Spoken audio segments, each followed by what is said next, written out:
ಕನ್ನಡದ ಖ್ಯಾತ ನಿರೂಪಕಿ 51 ವರ್ಷದ ಅಪರ್ಣಾ ಅವರು ನಮ್ಮನ್ನೆಲ್ಲ ಅಗಲಿದ್ದಾರೆ. ನಿಜಕ್ಕೂ ಈ ಸುದ್ದಿ ಓದೋದಕ್ಕೆ ಬಹಳ ಬೇಸರ ಅನ್ಸುತ್ತೆ. ಕನ್ನಡವನ್ನ ಅಷ್ಟು ನಿರರ್ಗಳವಾಗಿ ನಮ್ಮೆಲ್ಲರಿಗೂ ಕೂಡ ಸ್ಫೂರ್ತಿಯಾಗಿದ್ದಂತಹ ಅಪರ್ಣಾ ಅವರು ವಿಧಿವಶರಾಗಿದ್ದಾರೆ. ಕ್ಯಾನ್ಸರ್ನಿಂದ ಬಳಲ್ತಾ ಇದ್ರು. ಇದೀಗ ನಿರೂಪಕಿ ಅಪರ್ಣಾ ಕೊನೆಯುಸಿರೆಳೆದಿದ್ದಾರೆ. ಬೆಂಗಳೂರಿನ ಬನಶಂಕರಿಯ ನಿವಾಸದಲ್ಲಿ ವಿಧಿವಶರಾಗಿದ್ದಾರೆ. ಮಸಣದ ಹೂವು ಚಿತ್ರದ ಮೂಲಕ ಸಿನಿ ರಂಗಕ್ಕೆ ಎಂಟ್ರಿ ಆದರು ಅಪರ್ಣಾ ಅವರು. 1984ರಲ್ಲಿ ಪುಟ್ಟಣ್ಣ ಕಣಗಾಲರ ಸಿನಿಮಾ ತೆರೆಕಂಡಿತ್ತು. ಸುಮಾರು 80ರಿಂದ 90ರ ದಶಕದಲ್ಲಿ ಕಿರುತೆರೆಗೆ ನಿರೂಪಕಿಯಾಗಿ ಫೇಮಸ್ ಆಗಿದ್ದವರು. ಇನ್ಸ್ಪೆಕ್ಟರ್ ವಿಕ್ರಮ್ ಸೇರಿದಂತೆ ಹಲವು ಚಿತ್ರಗಳಲ್ಲಿ ನಟಿಸಿದ್ದಾರೆ.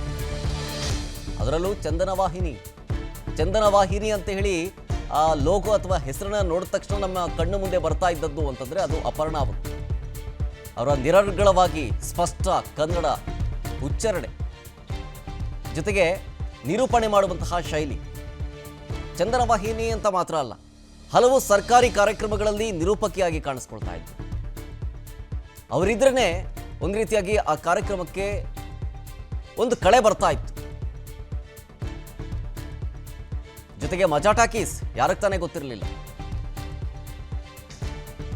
ಅಷ್ಟು ಸ್ಪಷ್ಟ ಕನ್ನಡ ಮಾತಿನೊಂದಿಗೆ ಜನರನ್ನು ನಗಿಸುವಂತಹ ಕೆಲಸವನ್ನ ಅಪರ್ಣಾ ಅವರು ಮಾಡಿದ್ರು ಮಜಾ ಟಾಕೀಸ್ನಲ್ಲಿ. ಆ ಮೂಲಕ ಮನೆ ಮಂದಿಗೂ ಕೂಡ ಹತ್ತಿರವಾಗಿದೆ. ಇದೀಗ 51 ವರ್ಷದ ಕನ್ನಡದ ಖ್ಯಾತ ನಿರೂಪಕಿ, ನಮ್ಮೆಲ್ಲರಿಗೂ ಸ್ಫೂರ್ತಿ ಅಪರ್ಣಾ ಅವರು ವಿಧಿವಶರಾಗಿದ್ದಾರೆ. ಕ್ಯಾನ್ಸರ್ನಿಂದ ಬಳಲ್ತಾ ಇದ್ರು. ಅವರ ನಿವಾಸ ಬನಶಂಕರಿಯ ಅವರ ನಿವಾಸದಲ್ಲಿ ವಿಧಿವಶರಾಗಿದ್ದಾರೆ. ಪ್ರಮುಖವಾಗಿ 1984ರಲ್ಲಿ ಪುಟ್ಟಣ್ಣ ಕಣಗಾಲ್ ಅವರ ಸಿನಿಮಾ ತೆರೆಕಂಡಿತ್ತು ಮಸಣದ ಹೂವು. ಆ ಚಿತ್ರದ ಮೂಲಕ ಇವರು ಬೆಳಕಿಗೆ ಬಂದರು. ಅದಾದಮೇಲೆ ಇನ್ಸ್ಪೆಕ್ಟರ್ ವಿಕ್ರಮ್, ಅಲ್ಲಿಂದ ಹಿಂತಿರುಗಿ ನೋಡಲೇ ಇಲ್ಲ. ನಟನೆಯಲ್ಲಿ ಅದ್ಭುತ ಅನ್ನಿಸ್ಕೊಂಡ್ರು. 90ರ ದಶಕದಲ್ಲಿ ಚಂದನವಾಹಿನಿಯಲ್ಲಿ ಹಲವು ಕಾರ್ಯಕ್ರಮಗಳು ಮೂಡಿ ಬರ್ತಾ ಇದ್ವು. ಅದಕ್ಕೆ ನಿರೂಪಣೆ ಮಾಡ್ತಾ ಇದ್ದದ್ದು ಇದೇ ಅಪರ್ಣಾ ಅವರು. ಅದಾದಮೇಲೆ ರೇಡಿಯೋದಲ್ಲೂ ಕೂಡ ಅವರು ಜಾಕಿಯಾಗಿ ಕಾರ್ಯನಿರ್ವಹಿಸಿದರು. ಇದೀಗ ಇಂಥ ಒಬ್ಬ ವ್ಯಕ್ತಿ ಅಪರ್ಣಾ ಅವರು ವಿಧಿವಶರಾಗಿದ್ದಾರೆ. ವಿವಿಧ ಭಾರತಿಯಲ್ಲಿ ರೇಡಿಯೋ ಜಾಕಿಯಾಗಿ ಕರ್ತವ್ಯವನ್ನು ನಿರ್ವಹಿಸ್ತಾ ಇದ್ದರು. ಈಗಷ್ಟೇ ಹೇಳ್ತಾ ಇದ್ದೆ, 1998ರ ದೀಪಾವಳಿ ಕಾರ್ಯಕ್ರಮವೊಂದರಲ್ಲಿ ಅದ್ಭುತ ರೆಕಾರ್ಡ್ ಒಂದನ್ನು ಬರೆದ್ರು. ಯಾವ ರೀತಿ ಅಂದರೆ ಸತತ 8 ಗಂಟೆಗಳ ಕಾಲ ನಿರೂಪಣೆ ಮಾಡಿ ದಾಖಲೆ ನಿರ್ಮಿಸಿದ್ರು ಅಪರ್ಣಾ ಅವರು. ಇನ್ನು ಧಾರಾವಾಹಿ ಅಂತೂ ಕೇಳೋ ಹಾಗೆ ಇಲ್ಲ.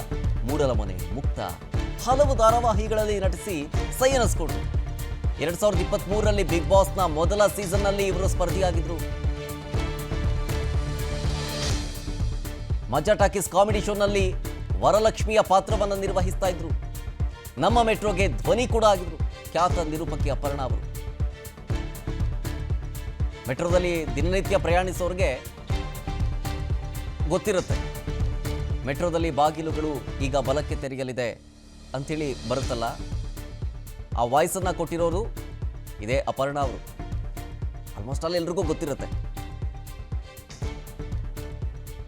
ಸಾಕಷ್ಟು ಸಿನಿಮಾಗಳಲ್ಲಿ ನಟಿಸಿದ್ರು. ವಿವಿಧ ಭಾರತಿ ರೇಡಿಯೋ ಸ್ಟೇಷನ್ನಲ್ಲಿ ಜಾಕಿಯಾಗಿ ಕೆಲಸ ಮಾಡಿದ್ರು. ಚಂದನವಾಹಿನಿಯಲ್ಲಿ ಹಲವು ಕಾರ್ಯಕ್ರಮಗಳನ್ನು ನಡೆಸಿಕೊಟ್ರು. ಹಲವು ಸರ್ಕಾರಿ ಕಾರ್ಯಕ್ರಮಗಳು ಅದನ್ನು ಕೂಡ ನಿರೂಪಣೆ ಮಾಡಿದ್ದು ಇದೇ ಅಪರ್ಣಾ ಅವರು. ಬಿಗ್ ಬಾಸ್ ಸೀಸನ್ 1ನಲ್ಲಿ ಕಂಟೆಸ್ಟೆಂಟ್ ಆಗಿ ಇನ್ನಷ್ಟು ಹತ್ತಿರವಾದರು. ಅದಾದಮೇಲೆ ಮಜಾ ಟಾಕೀಸ್ನಲ್ಲಿ ಕಾಮಿಡಿ ಪ್ರೋಗ್ರಾಂನಲ್ಲಿ ಅಪರ್ಣಾ ಅವರು ಕಾಮಿಡಿನೂ ಮಾಡಬಹುದು. ಈ ರೀತಿಯಾಗಿ ಅವರ ಭಾಷೆಯಲ್ಲಿ ಅವರ ಒಂದು ಅತ್ಯದ್ಭುತ ಕನ್ನಡ, ಆ ಸ್ಪಷ್ಟತೆ, ಆ ನಿರರ್ಗಳವಾಗಿ ಮಾತಾಡುವಂತಹ ಶೈಲಿ ನಿಜಕ್ಕೂ ಎಂಥವರಿಗೂ ಪ್ರೇರಣೆಯಾಗಿತ್ತು.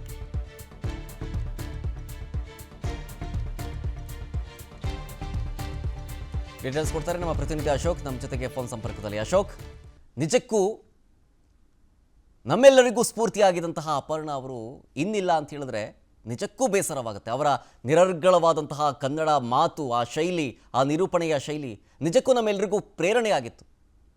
ಈಗ ಅವರ ಅಭಿಮಾನಿಗಳು ನಾವೆಲ್ಲರೂ ಕೂಡ ಯಾಕೆ ಹಿಂಗಾಯಿತು, ಇಷ್ಟು ಬೇಗ ಯಾಕೆ ಕರೆಸ್ಕೊಂಡ್ಬಿಟ್ಟೆ ದೇವರೇ ಅಂತ ಹೇಳುವಂತಹ ಸಂದರ್ಭ.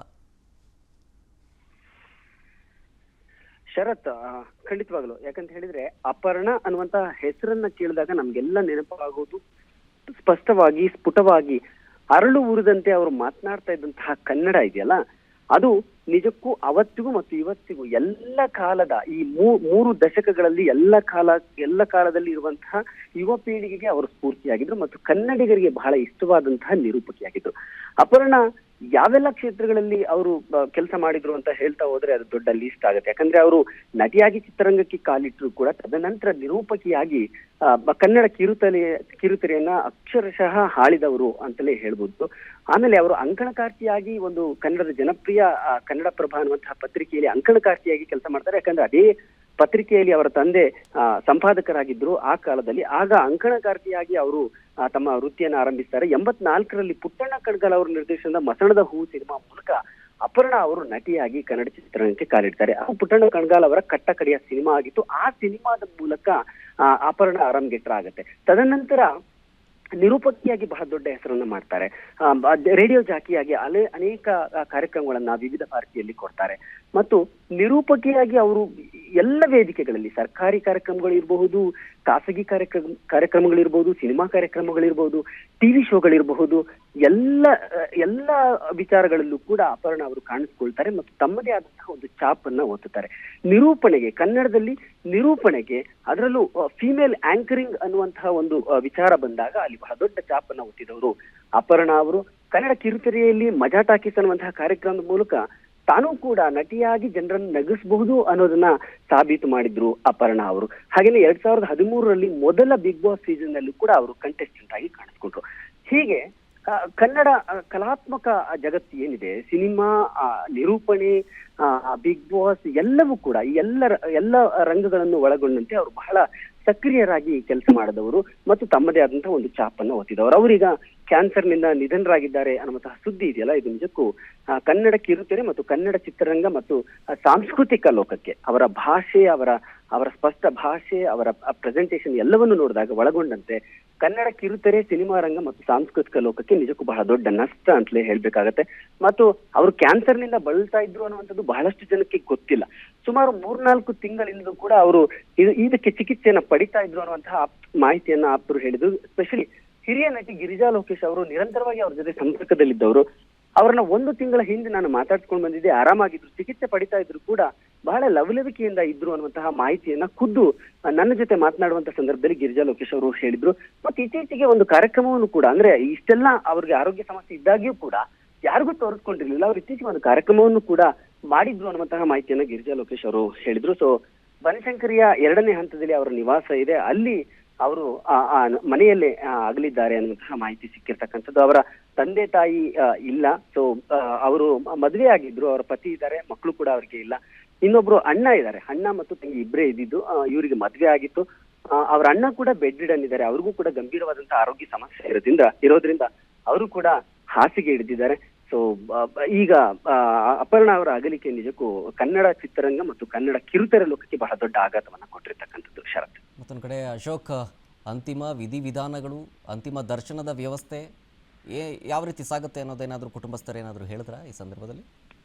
ಶರತ್, ಅಪರ್ಣ ಅವರ ಅಗಲಿಕೆಯೇ ಒಂದು ರೀತಿ ಶಾಕಿಂಗ್. ಯಾಕಂದ್ರೆ ಅವ್ರ ಕುಟುಂಬದವರು ಯಾರು ಕೂಡ ಫೋನ್ ಸಂಪರ್ಕಕ್ಕೆ ಸಿಗ್ಲಿಲ್ಲ. ಗಿರಿಜಾ ಲೋಕೇಶ್ ಅವರು ತಕ್ಷಣ ಫೋನ್ ಕರೆಯನ್ನು ಸ್ವೀಕರಿಸಿ ನನಗೆ ಮಾಹಿತಿಯನ್ನು ಕೊಟ್ಟ ಸಂದರ್ಭದಲ್ಲಿ ಹೇಳಿದ್ರು, ಅಂದ್ರೆ ಕುಟುಂಬದವರು ಇನ್ನು ಇದ್ರ ಕುರಿತು ಇನ್ನು ಏನು ಚರ್ಚೆ ಮಾಡಿರ್ಲಿಕ್ಕಿಲ್ಲ, ಅವರು ಬೆಳಿಗ್ಗೆ ನಂತರ ಇದ್ರ ಬಗ್ಗೆ ಚರ್ಚೆ ಮಾಡ್ತಾರೆ ಅನ್ನುವಂತಹ ಮಾಹಿತಿಯನ್ನು ಕೊಟ್ಟಿದ್ದಾರೆ. ಯಾಕಂದ್ರೆ ಅಪರ್ಣ ಅವರ ಕುಟುಂಬ ಬಹಳ ಚಿಕ್ಕ ಕುಟುಂಬ, ಅವರ ಪತಿ ಮಾತ್ರ ಇದ್ರು. ಅವರಿಗೆ ಆ ಪತಿ ಈಗ ತಕ್ಷಣಕ್ಕೆ ಈ ಒಂದು ಆಘಾತದಿಂದ ಅವರು ಹೊರಬರ್ಲಿಕ್ಕೆ ಒಂದಷ್ಟು ಸಮಯ ಬೇಕಾಗುತ್ತೆ. ಹಾಗಾಗಿ ಥ್ಯಾಂಕ್ ಯು ಡೀಟೇಲ್ಸ್ಗಾಗಿ. ಇನ್ನು